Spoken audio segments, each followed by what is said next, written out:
చాలా సింపుల్గా తయారు చేసుకునే బూందీ జీడిపప్పు కర్రీని ఇలా చేసేయండి. రుచి అద్భుతంగా ఉంటుందండి. నాన్ వెజ్ని మించి ఉంటుంది టేస్ట్. అలాగే తయారు చేసుకోవడం కూడా చాలా సింపుల్.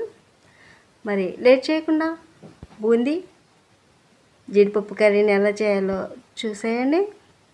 స్టవ్ ఆన్ చేసి పాన్ పెట్టి 4 చెంచాలు ఆయిల్ వేసుకుని కొద్దిగా జీలకర్ర, ఆవాలు, సన్నగా తరిగిన 1 కప్పు ఉల్లి, 2 పచ్చిమిర్చి చీలికలు వేసి ఉల్లిపాయలు కొంచెం మగ్గేంత వరకు వేయించుకోవాలి.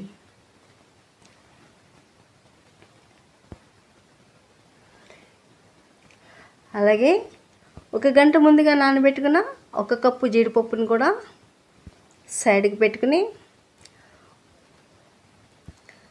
ఉల్లిపాయలు కాస్త మగ్గిన తర్వాత జీడిపప్పును కూడా యాడ్ చేసుకుని 1 నిమిషం పాటు వేయించుకోవాలి.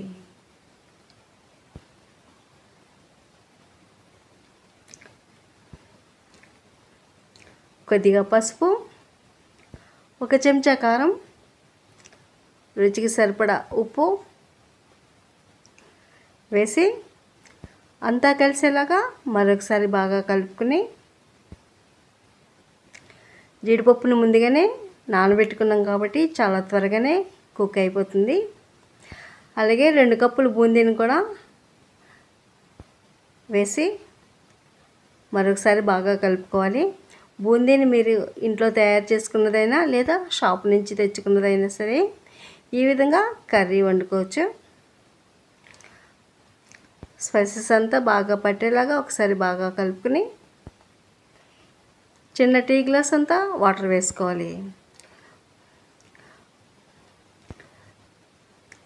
ఇది చాలా త్వరగా మగ్గిపోతుంది, అందుకని ఎక్కువగా వాటర్ వేయనవసరం లేదు.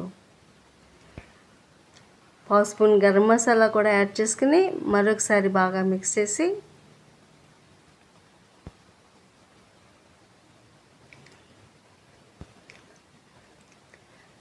ఒక నిమిషం పాటు మూత పెట్టుకుని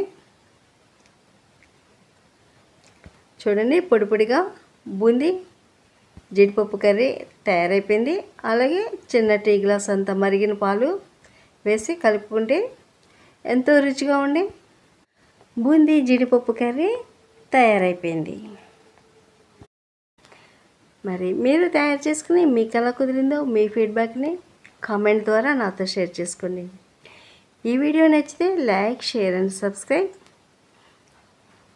థ్యాంక్ యూ ఫర్ వాచింగ్.